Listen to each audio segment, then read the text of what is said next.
Selamat malam para pemirsa, ketemu lagi di Hot Room dengan saya Hotman Paris. Setelah 20 tahun ekspor pasir dilarang, secara tiba-tiba di bulan Mei 2023, pemerintah Indonesia mengeluarkan peraturan pemerintah yang mengizinkan ekspor pasir laut ke luar negeri. Ada apa? Siapa yang diuntungkan? Bukankah ini akan menimbulkan kerusakan pulau, bahkan perbatasan Singapura semakin luas? Inilah Hot Room, ekspor pasir laut bikin kalut.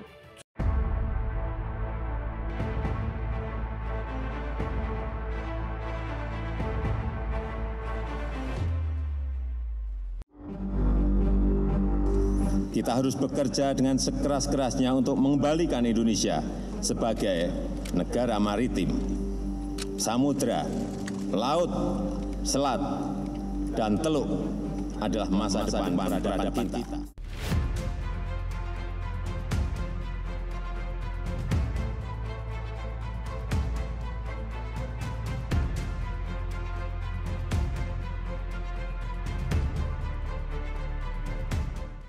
Kita lagi mencari bagaimana menaikkan ekonomi kita, pendapatan negara semua untuk ke Bapak, balik-baliknya untuk kemakmuran dan kesejahteraan bangsa. Tapi balik-balik kita pastikan bahwa proses perjalanan nanti itu berjalan dengan sesuai dengan karena itu yang diinginkan.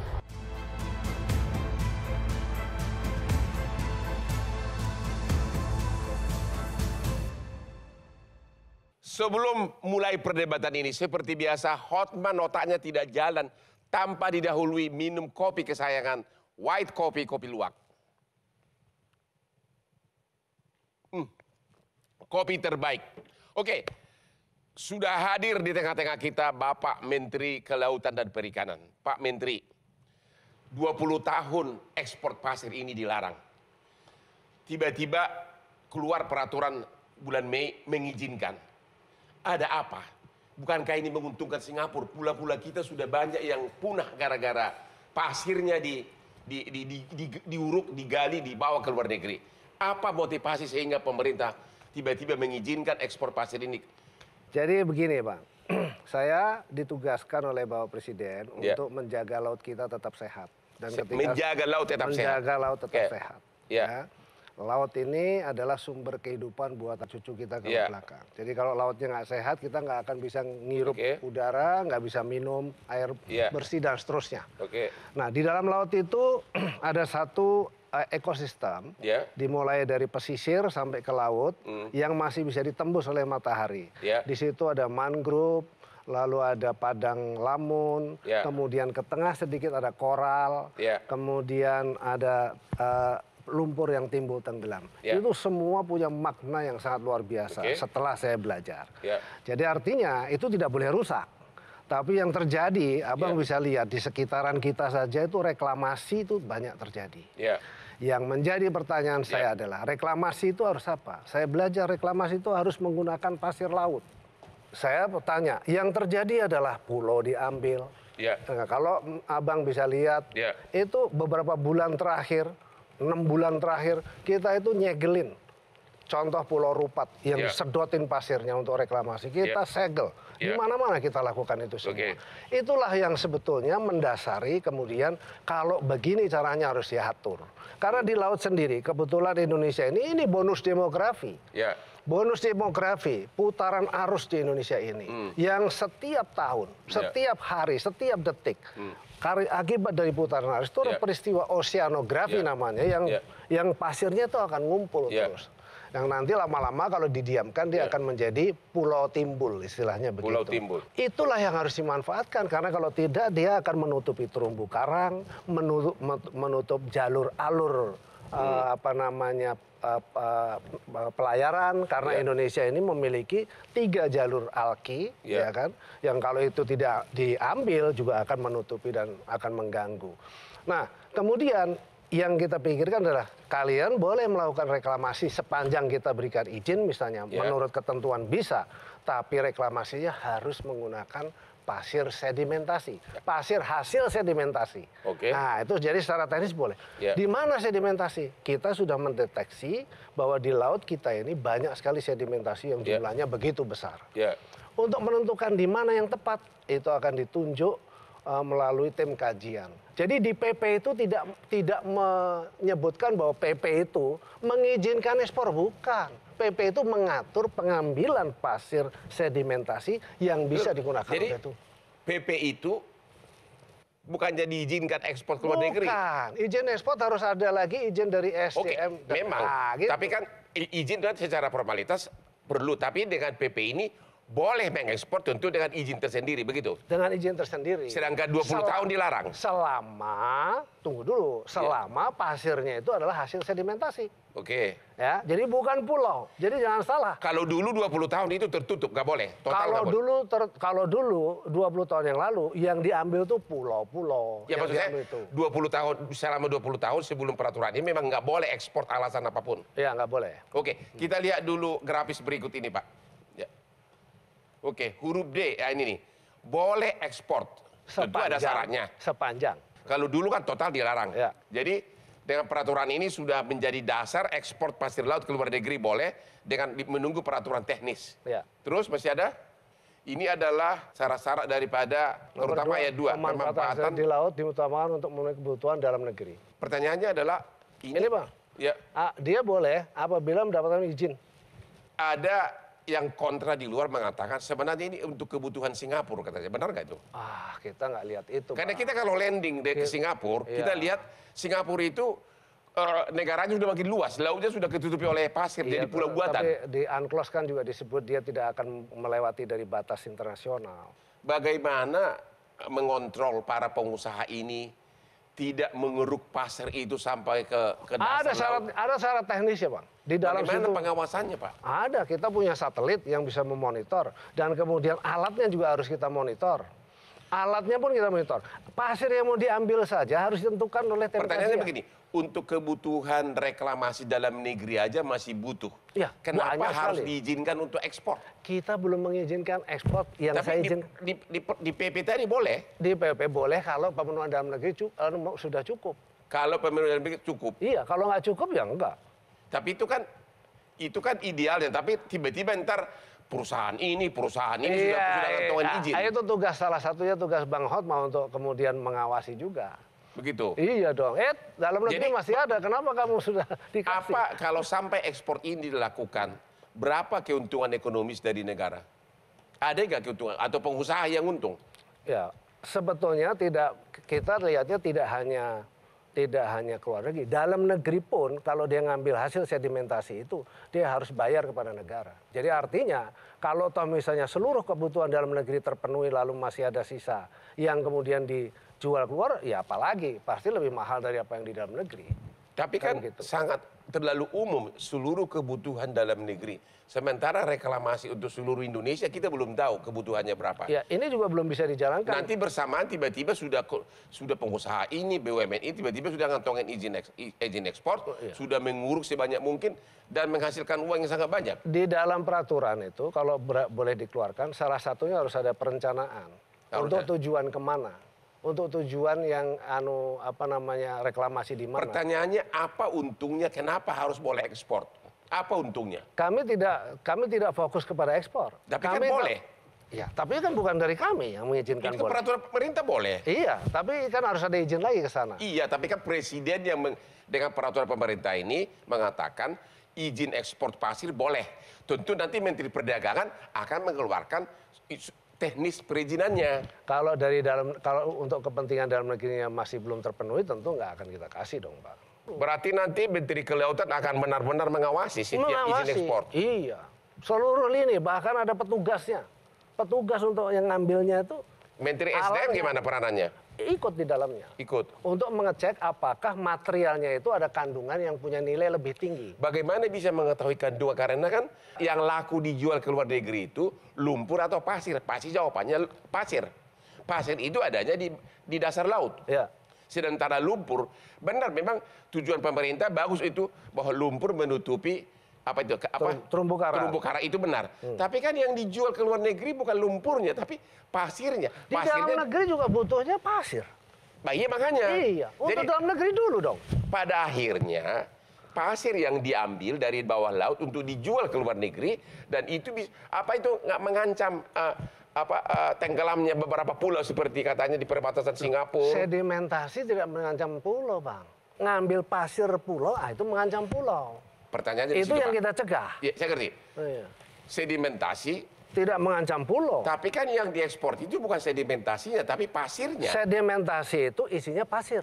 Pertanyaannya, sedimentasi itu kan campuran lumpur. Iya, lumpur dan pasir. Dan seluruh material ada di dalam. Bagaimana mungkin memisahkan lumpur dan pasir? Loh, sangat bisa. Itu harus diambil semua. Makanya harus ditampung dulu.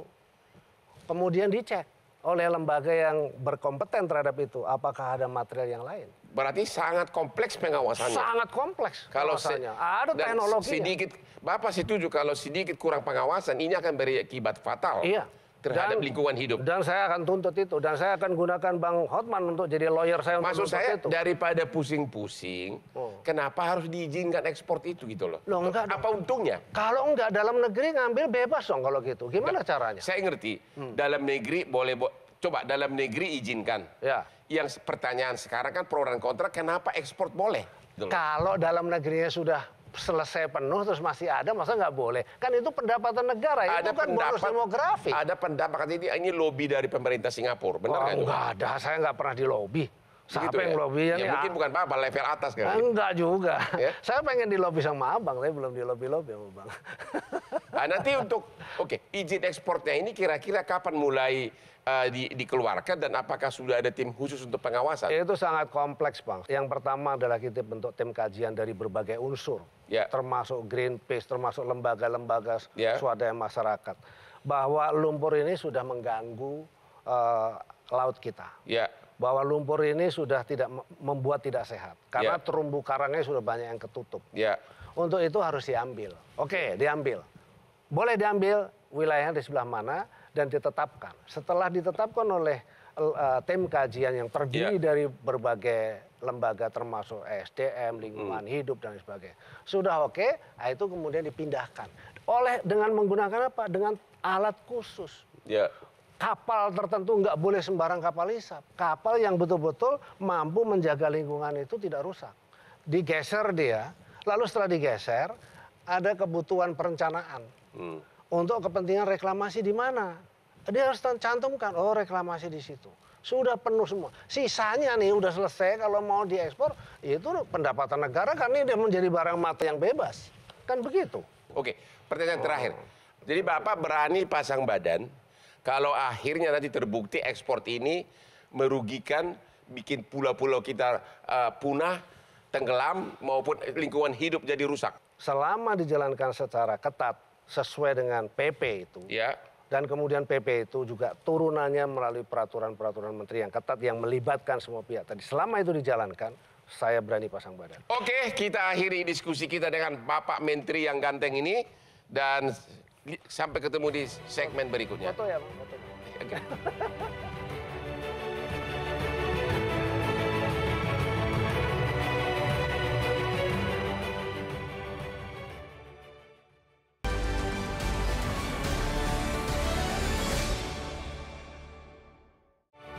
Ketemu lagi di Hot Room. Seperti biasa, diskusi saya hanya lancar kalau sudah minum kopi kesayangan saya, white coffee luwak. Makanya saya selalu menang berdebat gara-gara kopi ini. Sarapnya langsung segar. Pak Afdillah dari Greenpeace. Tadi Menteri Kelautan dan Perikanan mengatakan bahwa sebelum peraturan yang memungkinkan ekspor ke luar negeri pasir itu sudah dikonsultasikan dengan Greenpeace, itu satu.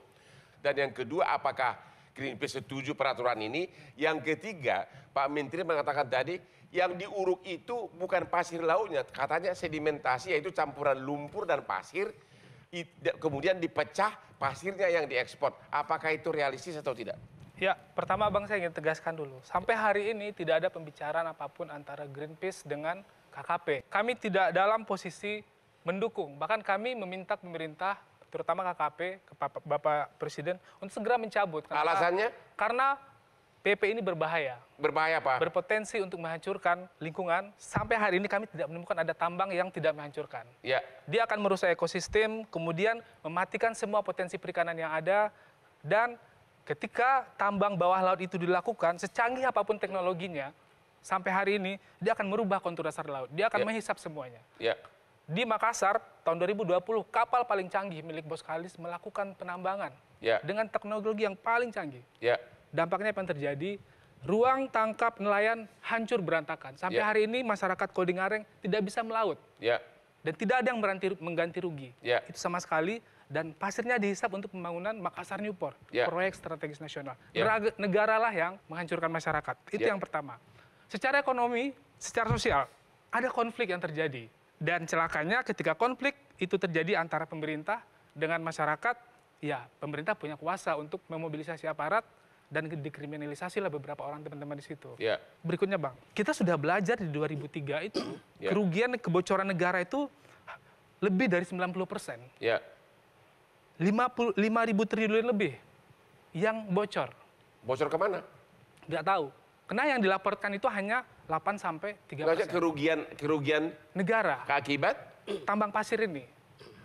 Oh maksudnya? Jadi tambang pasir ini banyak yang dilakukan secara ilegal, pengirimannya segala macam. Kemudian terlaporkan ke negara itu sangat sedikit. Sangat sedikit. Itulah salah satu alasan kenapa dilarang. Selain memang masyarakat berteriak, kemudian sampai hari ini itu tidak bisa dipulihkan sama sekali. Jadi alasannya sudah sangat kuat, ini tidak bisa ditolerir. Sehingga Greenpeace mengatakan kita harus menolak ini dan meminta Presiden untuk mencabut. Itu posisi Greenpeace. Dan apapun yang disampaikan oleh Bapak Menteri, saya mohon klarifikasi, itu hanya yang saya ingat berapa hari yang lalu Bapak Menteri melakukan konferensi pers, ada rekan kami di situ, kemudian mengajak Greenpeace. Dan kami sekali lagi kemarin konferensi pers, Greenpeace menolak untuk terlibat. Kalau diajak terlibat pun posisi kami sudah jelas. Jadi belum ada pembicaraan, belum ada diskusi. Tidak ada sama sekali. Baru hanya sekedar say hi gitu. Terakhir Bang, soal pasir, soal lumpur. PP ini dibuat seolah-olah untuk memulihkan laut. Di situ muncul adalah yang bisa ditambang pasir dan sedimentasi. Pasir laut, sejak kapan pasir laut itu menjadi sedimentasi? Pasir laut itu bagian dari ekosistem Bang. Ikan dan segala macamnya hidup di situ. Yang kedua, ketika struktur PP ini kita baca, yang maksudnya untuk pemulihan, hanya 2 pasal yang mengatur tentang pemulihan itu sendiri. Selebihnya mengatur tentang perizinan berusaha. Jadi kita mau bilang ini pasal untuk pemulihan atau untuk membuka izin usaha baru. Jadi ini buat apa? Terima kasih Pak Wahyu dari Kementerian. Tadi beliau sudah bantah, tidak pernah Greenpeace menyetujui. Dan kedua, menguruk sedimentasi itu nggak realistis katanya. Yang diuruk itu pasir. Iya benar tadi yang dikatakan Pak Abdillah tadi. Sebenarnya itu dari pertemuan konferensi pers. Yang kebetulan dihadiri oleh sejumlah wartawan termasuk teman dari Greenpeace. Seorang aktivis yang perempuan ya. Nah waktu itu ketika ngomong tentang perlunya dibentuk tim kajian untuk mendukung mana titik-titik sedimentasi yang bisa akan diambil dan seterusnya. Itu selain dari pejabat di kementerian yang terkait dengan ini, kita juga mengundang dari perguruan tinggi, pakar-pakar. Tapi Greenpeace belum pernah setuju, termasuk kami undang LSM pegiat lingkungan termasuk Greenpeace dan Walhi. Greenpeace sudah pernah setuju atau tidak? Tapi Greenpeace waktu itu akan dibicarakan. Jadi belum Greenpeace belum pernah mendukung. Belum pernah. Sampai terakhir kami dapat kabar ternyata Walhi dan Greenpeace menolak. Ya nggak apa-apa hak mereka menolak. Terus yang kedua, masuk realistis sih nggak mengatakan yang diuruk itu ada sedimentasi campuran lumpur dan pasir. Bukankah itu suatu rekayasa peraturan seolah-olah sedimentasi tapi sebenarnya yang dijual itu pasir? Ya maksud kami justru ingin memperbaiki tata kelola dari pengelolaan pasir laut yang dulu itu kebablasan. Ya kan sehingga kemudian dibikin yang baru dengan memanfaatkan sedimentasi yang banyak terjadi di mana-mana ini dengan cara supaya ramah lingkungan dengan alat-alat yang mendukung untuk itu. Semua ada pengawasan, ada Direktorat Jenderal Pengawasan Sumber Daya Kelautan dan Perikanan, ada Polair, ada Bakamla. Pertanyaannya kenapa harus ekspor?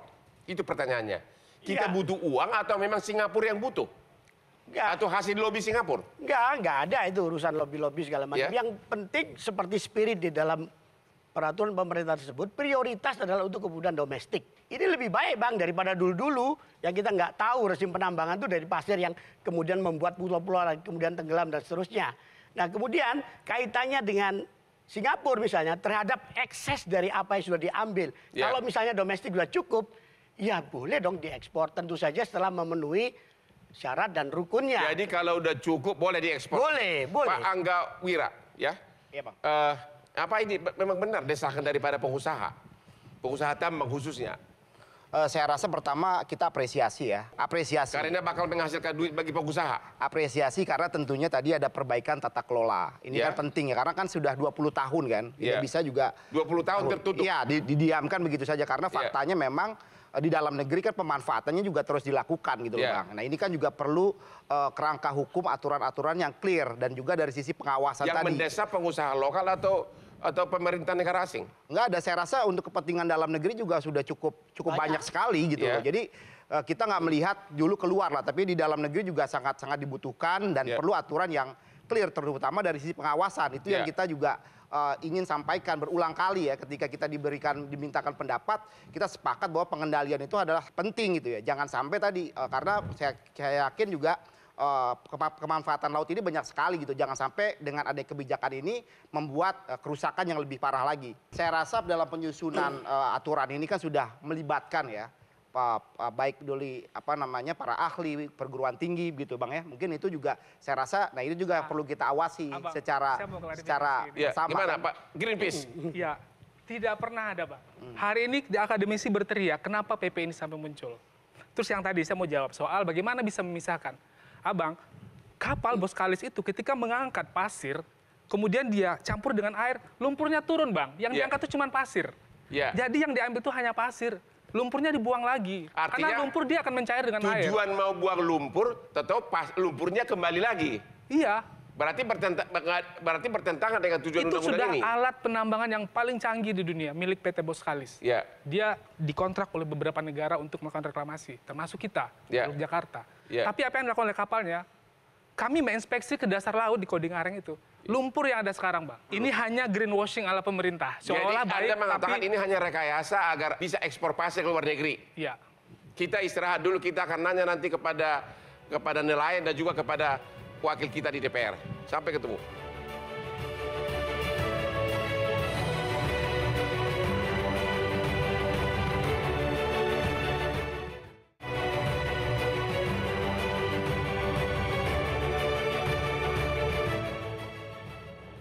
Ketemu lagi di Hot Room.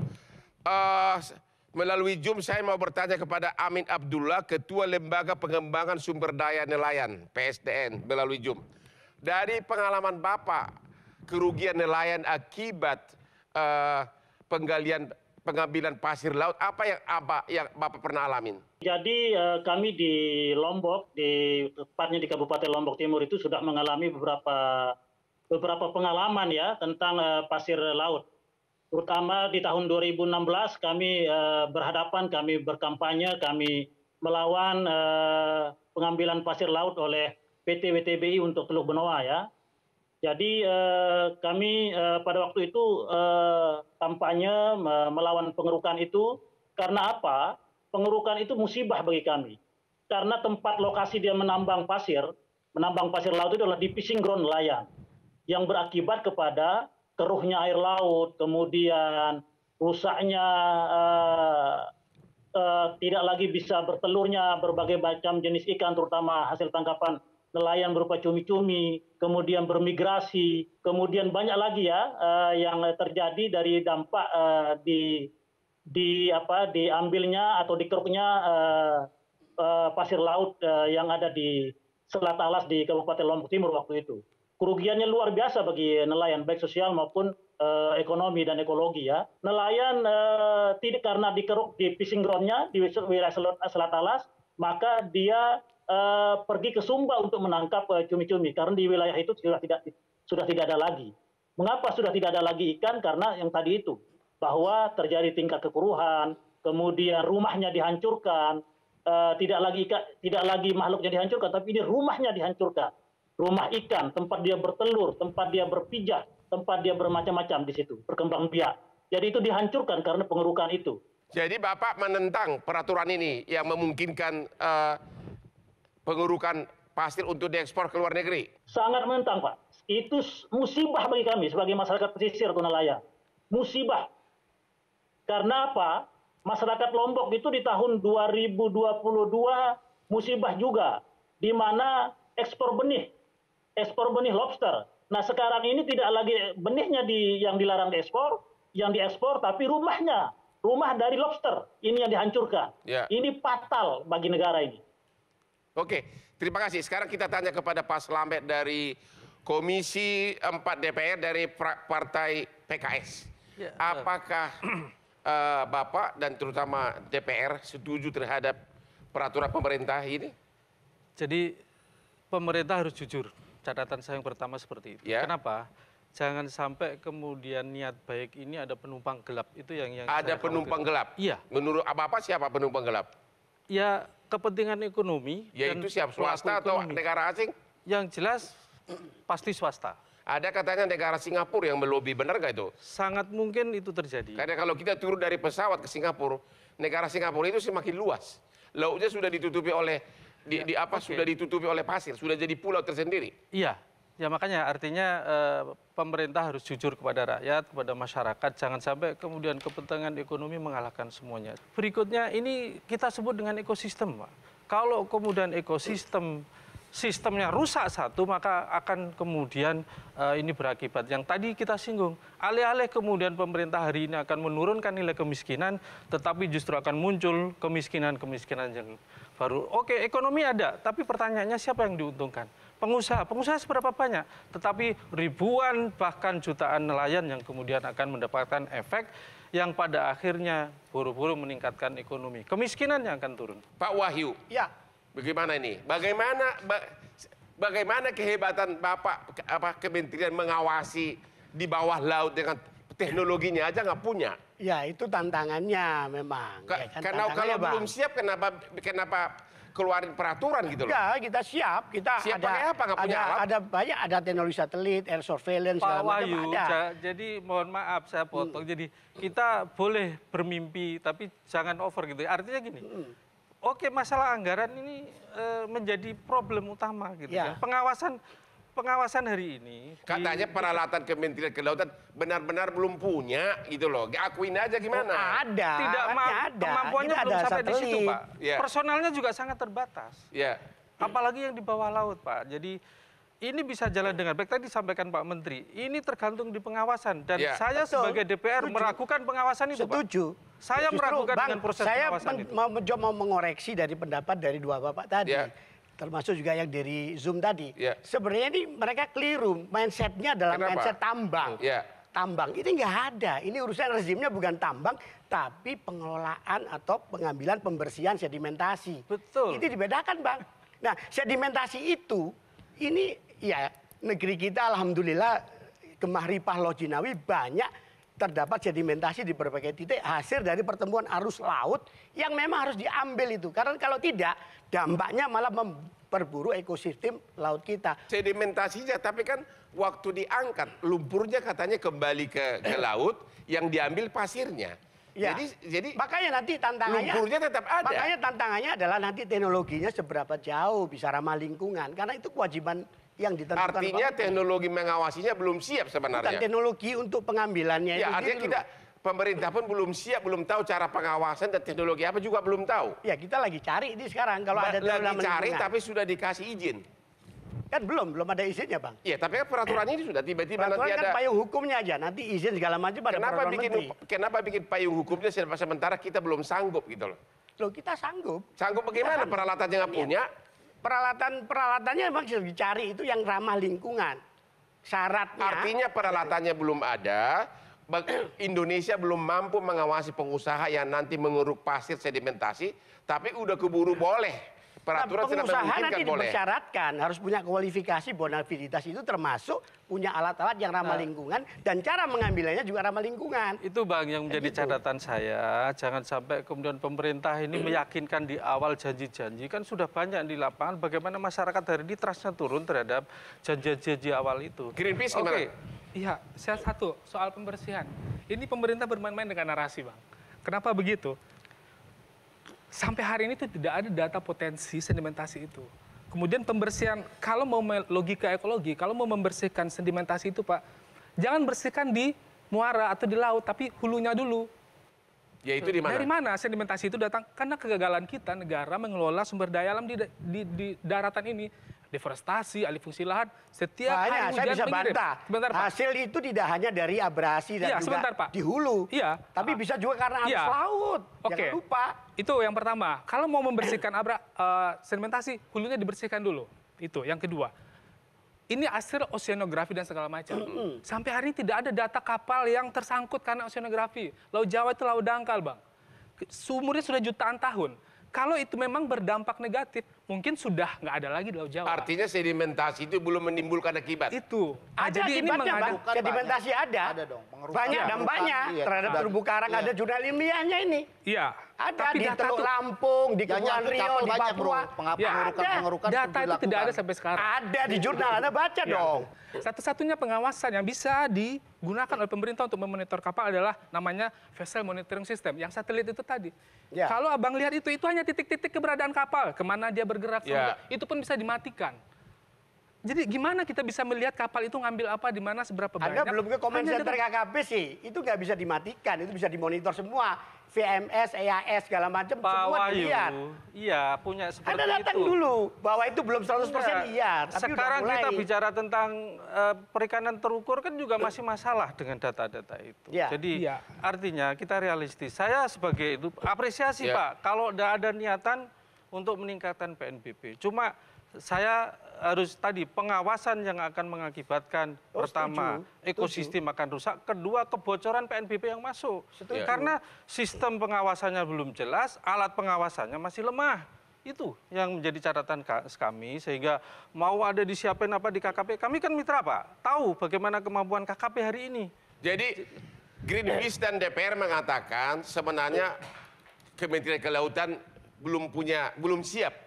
Iya, kalau niat baik untuk meningkatkan PNBP, oke kan? Oh iya, ini malah akan menguntungkan pengusaha. Tapi kalau bocor meningkatkan pengusaha, itu menjadi tanggung jawab pengawasan. Kalau bocor itu ya tanggung yang jawab penting bersama. transparansi. Makanya kita kontrol bareng, Bos. Dan yang isu paling utama adalah masuk di akal nggak yang diuruk itu hanya sedimentasi, bukan pasir laut. Benar nggak? Abang, kalau kita Greenpeace-nya, konsepnya adalah hari ini kita bertarung, masyarakat pesisir itu bertarung untuk menghadapi krisis iklim, krisis pangan dan segala macam. Dan ini akan berdampak lebih parah kepada mereka. Pengurukan itu menyebabkan terjadi perubahan pola arus dan segala macam. Bisa juga sebaliknya, Bang. Bisa juga bagus untuk mereka nanti. Dengan adanya rezeki negara itu bisa dikembalikan ke bantuan pada nelayan segala macam. Main-main ke Kode Ngareng, jangan dengar berita. Main-main ke Kode Ngareng, lihatlah. Oke, kita istirahat dulu. Nanti ada segmen kesimpulan. Boleh. Intinya adalah begini. Masuk di akal nggak pengusaha itu disuruh menguruk sedimentasi yang adalah campuran pasir sama lumpur, sementara dia kan murni motivasi bisnis. Dia akan menguruk pasir sebanyak mungkin jutaan ton di bawah laut. Boleh, Bang. Kita akan dengar sesudah yang berikut ini.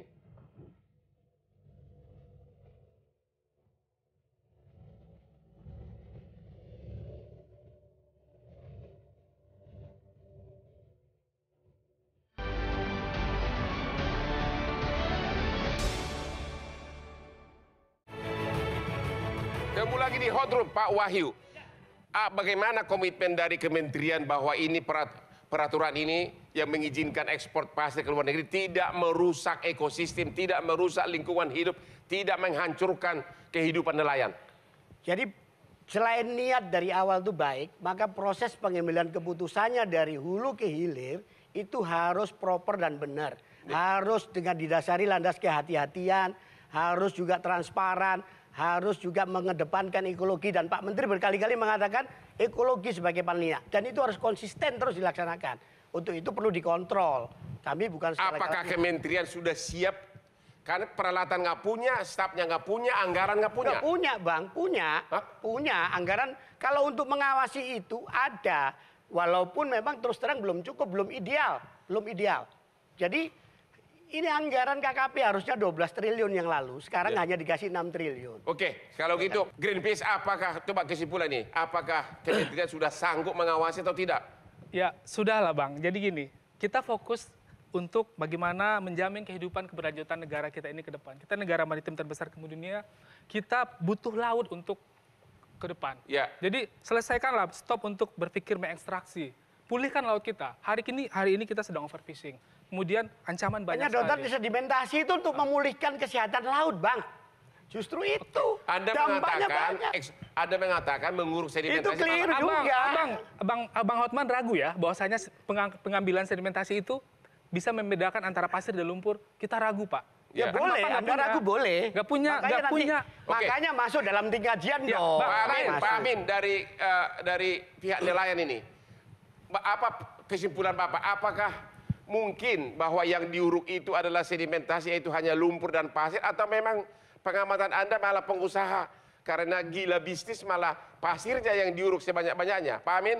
Jadi pengalaman kita bahwa yang di tengah laut itu adalah pasir. Sedimentasi itu ada di pesisir, Pak. Membentuk koloni-koloni perkampungan, kemudian ada juga KKP membentuk hibrid, struktur hibrid proyeknya. Itu dalam rangka bagaimana menghadang sedimentasi. Jadi kalau yang mau dikeruk itu di tengah laut, maka sudah bisa dipastikan bahwa itu adalah pasir laut. Jadi tidak ada sedimentasi di tengah laut, Pak. Jadi kami punya banyak pengalaman, banyak bukti, banyak tempat bagaimana sedimentasi ini berada di pinggir pantai, di pesisir, kemudian bagaimana pasir laut itu yang ada di tengah laut itu adalah pasir laut. Dan menurut Anda sedimentasi itu tidak merusak kehidupan nelayan. Tapi yang merusak adalah kalau pasirnya ini diuruk, rumah ikan ini dirusak, begitu? Betul, pasir laut itu adalah ekosistem. Satu kesatuan dari terumbu karang, satu kesatuan dari padang lamun, satu kesatuan dari kehidupan yang ada di laut. Sedimentasi itu di pesisir atau di atas karang? Sedimentasi itu di pesisir atau di atas karang? Jadi sedimentasi itu di darat dia, di tengah itu adalah pasir laut. Tidak ada sedimentasi di tengah laut karena dia hanya mainnya di pesisir karena dia berasal dari darat. Itu jawaban yang orang yang mengalami langsung. Tidak ada sedimentasi di tengah laut, adanya di pinggir pantai. Sementara pengerukan di tengah laut. Pak Slamet, kesimpulannya? Ya, apakah pengerukannya nggak di tengah laut, Bang? Nanti ditentukan oleh tim kajian. Apa yang diuruk di pinggir laut? Iya, jadi ditentukan tim kajian nanti titiknya di mana, berapa besar itu tim kajian. Pak Slamet gimana? Setuju dengan nelayan?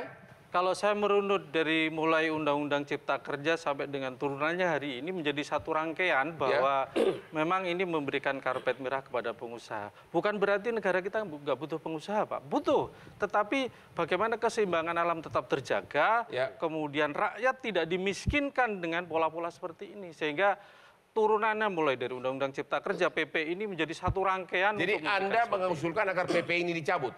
Saya akan usulkan dicabut dan kita akan panggil di Komisi 4 untuk kemudian memberikan paparan. Sejauh mana, karena sampai hari ini belum pernah kemudian itu terinformasikan pada kami. Pak Anggrawira, katanya yang diuntungkan hanya kalian pengusaha. Enggak, saya rasa untuk menyelesaikan persoalan bangsa ini kan kita harus kolaborasi, Bang ya. Nggak bisa sendirian, pemerintah juga nggak bisa berjalan sendirian. Saya rasa hal-hal seperti ini kan bagian dari menerima masukan daripada publik gitu loh. Dan saya rasa langkah-langkah dari pemerintah juga nggak mungkin sembrono. Ada kajiannya, tentunya melibatkan para ahli gitu. Dan soal sedimentasi laut ini saya rasa memang faktualnya memang ada. Jadi Anda setuju untuk sementara izin ekspor jangan diterbitkan dulu? Ya tidak, karena memang ada kesiapan. Karena untuk dalam negeri saja, Bang Hotman, 700 juta metrik ton ini setiap tahun kebutuhannya sangat besar untuk pembangunan gitu. Jadi kita nggak usah berbicara dulu untuk masalah ekspor gitu. Untuk dalam negeri aja faktualnya ini kebutuhannya masih sangat besar gitu. Dan ini memang harus diatur. Kalau nggak diatur nanti kejadiannya seperti di Lombok itu. Tapi kan nanti di lapangan begitu pengusaha lihat ada bisnis menguntungkan, langsung dia diam-diam urus izin ekspor, langsung diuruk itu pasir dari ya makanya Bang, harus ada pengawasan kita bersama, sama-sama mengawasinya saya rasa. Semua stakeholder harus dilibatkan. Kita akhiri diskusi kita malam ini dengan kesimpulan. Yang pertama, semua pihak mengakui bahwa menguruk pasir masa lalu sangat merugikan kehidupan nelayan dan juga merusak lingkungan hidup. Itu masa lalu. Sekarang tiba-tiba keluar peraturan pemerintah di bulan Mei tahun 2023 di mana pemerintah mengizinkan untuk ekspor pasir ke luar negeri dengan alasan yang diuruk itu adalah sedimentasi. Tapi nelayan tadi mengatakan sedimentasi itu adanya di pinggir laut, yaitu berupa lumpur, tumpukan rumput, sedangkan pasir itu adanya di tengah laut. Jadi nelayan mengatakan yang diuruk itu adalah pasti pasir. Inilah kesimpulan akhir, mudah-mudahan peraturan ini dilaksanakan sesudah ada kesiapan dari pemerintah Indonesia. Jangan sampai merugikan nelayan dan juga jangan sampai merugikan lingkungan hidup Indonesia. Demikianlah akhir dari diskusi kita malam ini. Jangan lupa nonton Metro TV setiap hari Rabu jam 9.30 malam yang hot-hot.